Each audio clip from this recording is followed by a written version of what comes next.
We have Taylor, Carrie, and Ryan. And so the first question is for Carrie. So student groups are at the heart of the activities officer position. How do you plan to better support, engage, and promote our 228 student groups? I'm just checking this. Figure out how to turn them on. Red button. Yeah. Hello, can everyone hear me? No. Closer. Right, pop my Yeah. Just checking. Okay, so my name's Carrie. For student groups, better engagement and promotion, as I said in some of my policies, it would be nice to have the same level of support for all societies and groups, whether they're big or whether they're small. They need the same amount of support. If they're big, they need it to maintain it.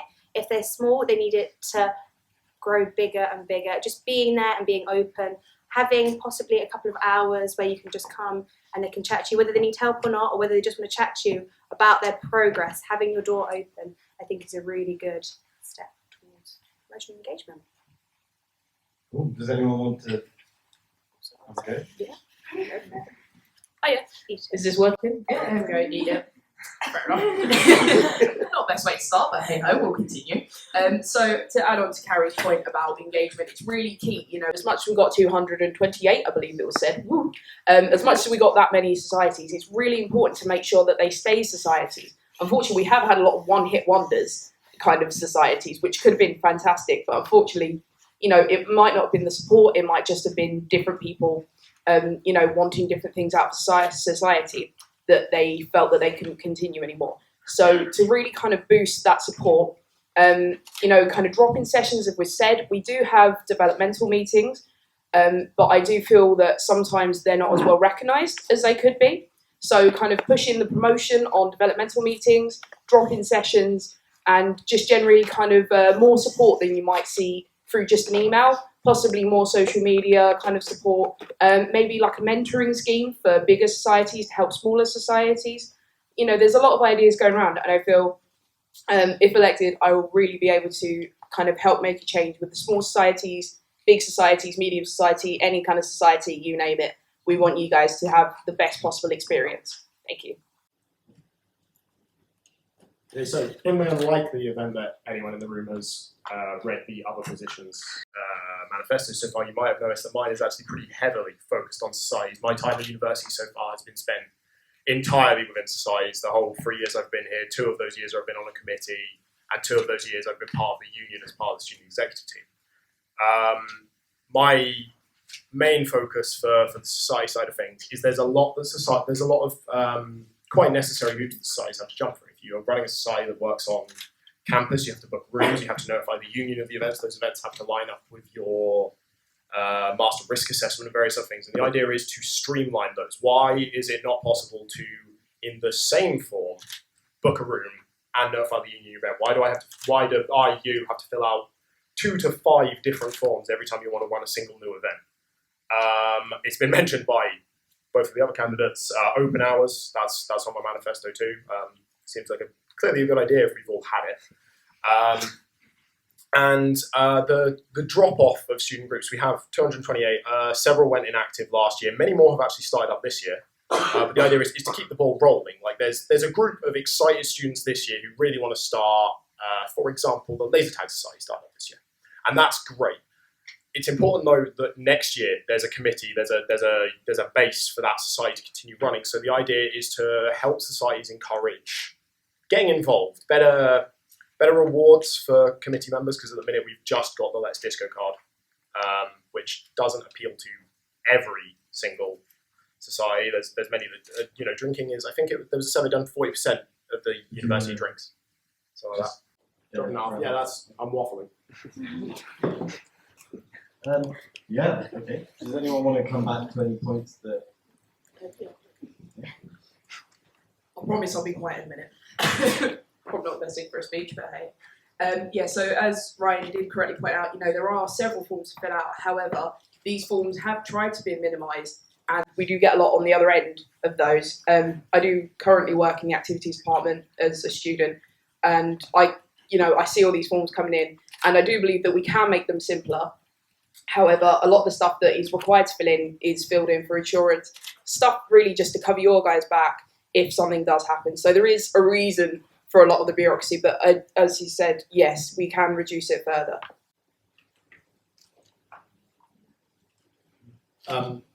I've sat on the other side of the table as well for those forms. I've in fact been in meetings specifically for the new student groups, trying to make those forms better. And I've seen there's definitely a reason for them. I don't mean simplified forms. I don't mean take away any information that the union definitely needs.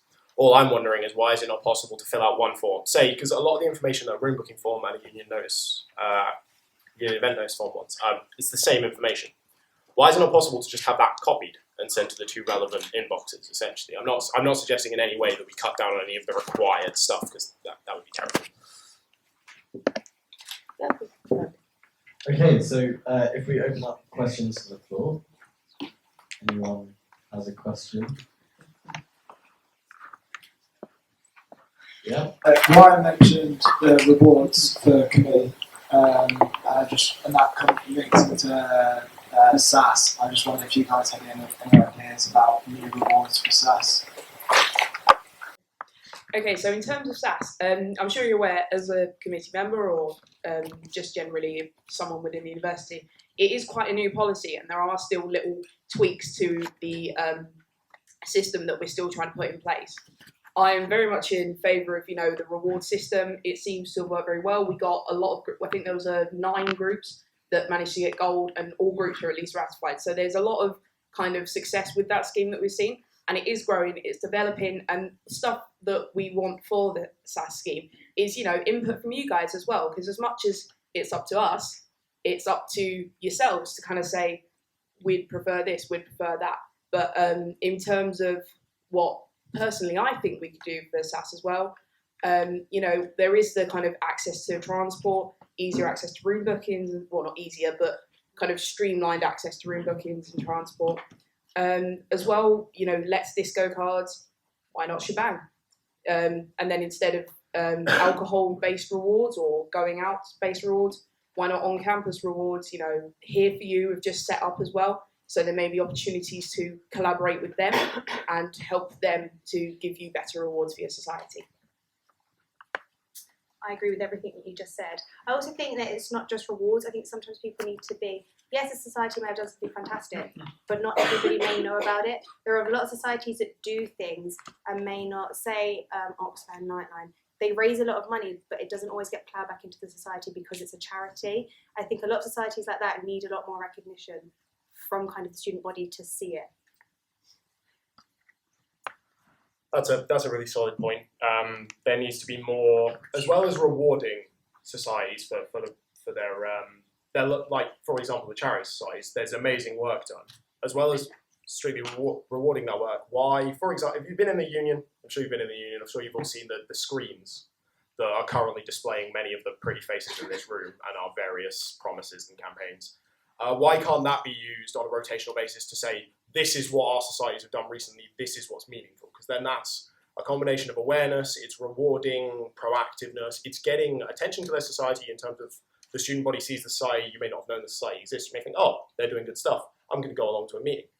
Other than that, the on-campus rewards, why not, rather than Let's Disco, rather than shebang, because not everybody drinks, why not just a slight discount negotiated at the union food stores? Something like that. Yeah, that's as much as I've got. Are there any other questions? Yeah? Yeah? Yeah. Yeah,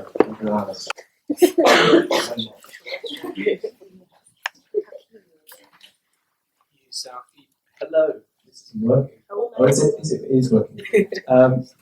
My question is focused around the other aspects of the activities officer, primarily sustainability policy and democracy that takes place within this role.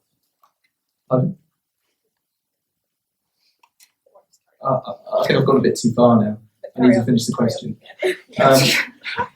What are your ideas around these two specific areas, and what will you do to improve them as activities officer? For sustainability, there's a lot of good work already been done. There's programs set up. I've actually forgotten the name of them. Just putting my foot in my mouth a little bit. That was set up by Dan, the current activities officer. His what's it called, Dan? The Helping Society Be Green thing. You hand out leaflets and freshers. I've completely forgotten the name of it. Yeah, SSWG, which is doing a lot of good work already. And why? In terms of more the simpler things we can do for sustainability, there's a lot of paper waste involved in the running of the university. Like more online, more lights off, all the simple policies that add up. I think great strides have already been made in the large steps. I think we should just focus on the smaller individual things. For the democracy side, the biggest thing I have going towards democracy is the exec officers and the union council are currently beholden to something called the scrutiny committee, where if you were to, whoever of us you elect next year, there is a committee that will be responsible for holding us accountable for the things we have promised during our campaign.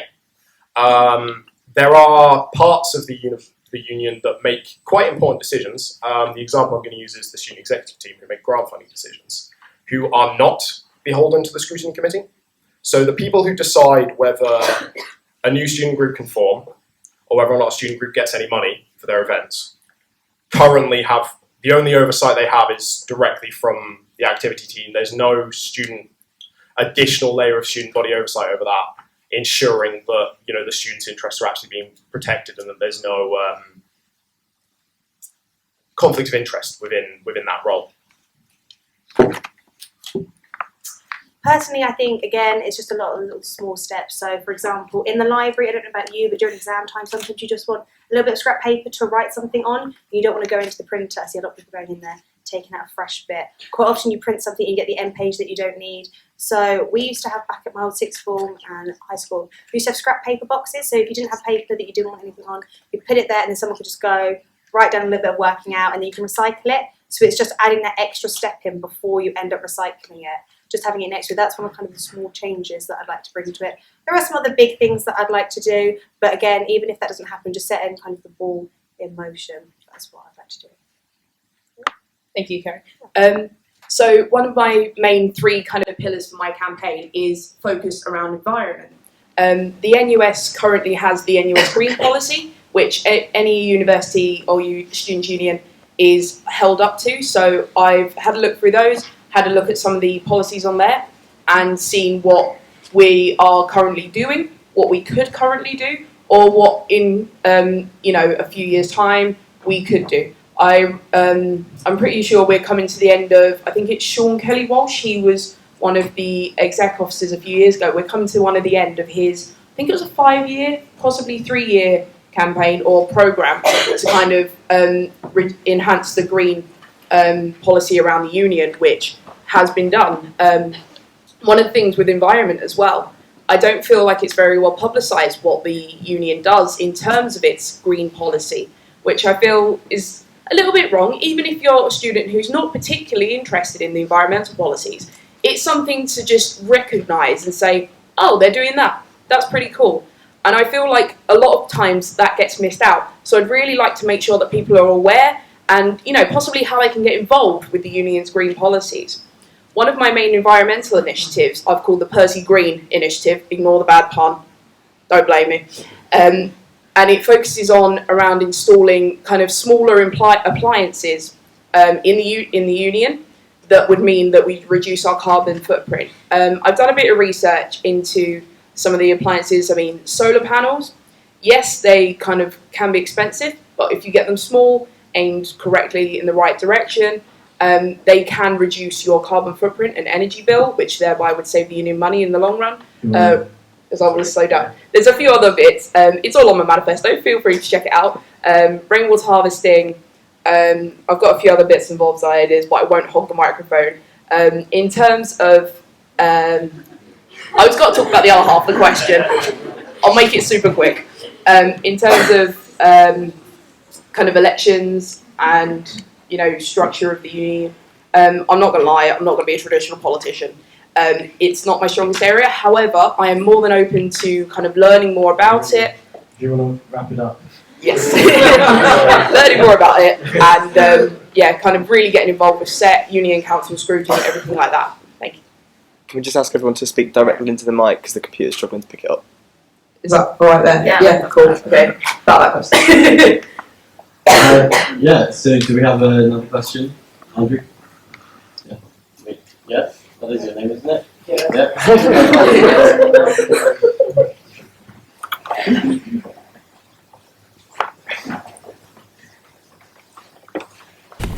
What I'm wanting to know is what will you do to try and reform room booking?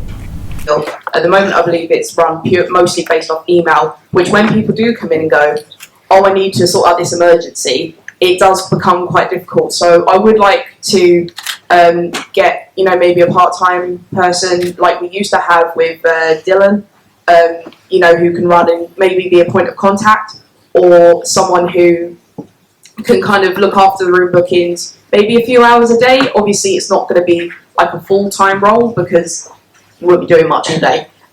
So kind of someone personally to look after it instead of it being incorporated into other people's. Yeah, I agree with exactly what you were saying, but I'd also like to make it slightly easier for the smaller societies. So again, if you're not quite recognised by the Sesame Sat and looking into that, making it more accessible for those societies that work in different ways. So again, the charity societies that may not be recognised, having it easier for them to be able to book rooms within the union. So the ideas that have been presented so far, for example, the part-time rep within the union dealing with union room bookings, a lot of if you're trying to book a room in any of the academic buildings, a lot of that is done university side, which is where part of the problem lies, because there's a communication. I myself have had trouble where I've actually ended up emailing the union room bookings team with a query that I've had for the university room bookings team, which is less than ideal. So that whole process there, who you're dealing with, why they in particular are the person to talk to, this all needs to be made clearer.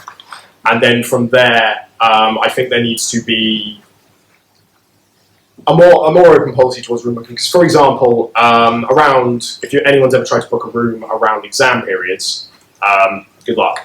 Like, if you've managed it, tell me how, please. That's the sort of thing that it could do. While we all know exams are coming, and common sense does dictate, okay, well, the rooms are being used for exams, so we're probably not going to get them. Just an email out to society saying, warning, there's going to be disruptions to room bookings coming up.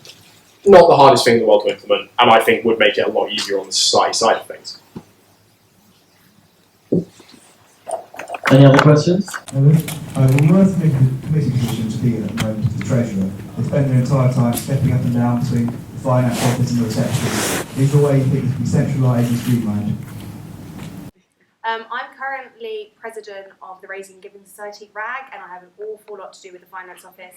Currently, for there, you have to fill in a form that's sent to me. I have to then fill in another form, which then goes off to finance, which then we have to approve to see that it's gone out to then tell you that it's gone, which is an incredibly long process of just basically one transfer.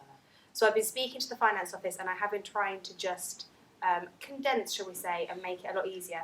And the finance office have actually said to me, yes, they find it a bit of a pain in the backside having these forms and people coming in and out. So again, it's something that I've been looking at from kind of the charity transferring side, and it would be something that I'd be willing to look at for the society side as well, just making it easier and stop kind of spending so much time on just paperwork.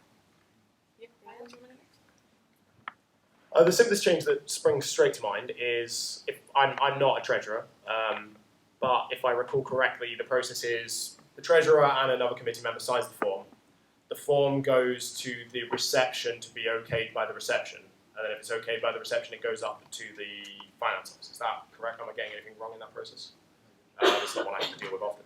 Why could it not just be left at the reception office, and then it's part of someone, that they work for the reception, that's a part-time paid position. Why can it not just quite simply be part of their duties at certain points within the day, just run any finance slips up to finance? That's the simplest, easiest, short-term solution. In a long-term solution, I know you can get your balances and stuff emailed to you now. Why can this not be sort of stepped up, moved towards a more accessible online banking system for societies? Because doing it analog and in person is a little bit dated when, in terms of private finance, you can just do it on your phone now. So if we could attempt to technologically catch up to that a little bit, that would be ideal. one of my key policies does focus around online banking. I have an idea for kind of a pilot scheme where you'll be able to, I mean, you've all probably got access to some kind of internet device where you've probably checked your balance online. We should be, as Ryan has mentioned, we should be able to do that for our own society accounts. One of my ideas uses the My UOL app, so that you're already logged in, which gives it an extra level of protection so that it's not just posted what every society has. So you log in as you would per the app and then be able to find it specific to your society. If that kind of goes well, possibly in that kind of pilot scheme, including internal transfers, which has now become more common. They're now stated on the withdrawal form. So internal transfers, checking your account balance, should be things that could be done fairly relatively easily on an app. If this kind of scheme goes well, if we have a lot of good reports with it, then trying to move to a more paperless output for all the finance. But yeah, that's something that's going to have to work and develop as it goes on. Okay, so now if you want to do your closing statements, so you'll have 30 seconds each. That's good. Yeah. Okay, so again, just in case you've all forgotten my name is Carrie, and I'm running for activities. I would just like to make it a lot easier for you to do, to be recognised for everything you do within activities, to make it easier with the processes in university, and just to have fun whilst you're here. Your degree is a big part, but also your activities are a really fun thing that makes university something different to do, and I'd like to be your voice for that. So I'm Ryan. Like I said, I've spent 2 years committee president for a society, member of the pilot scheme for SET, and a member of SET and voting member of the Union Council this year. I've been very involved in the activity side of things already up till now. I know a lot about what societies want and need, and then how the union would go about acting that. And I want to bring that knowledge up and make sure that you get the most out of your non-academic side of the university. So I'll try and keep this short. My name's Rachel Taylor. I am going for your activities officer. My main 3 points would be societies, environment, and engagement. They're the 3 things I really want to focus on. I'm your most experienced candidate with a friendly attitude and a real drive for positive change. So please have a look over my manifestos and everyone else's manifestos, and please, please, please remember to vote. Well, thank you. Anyone?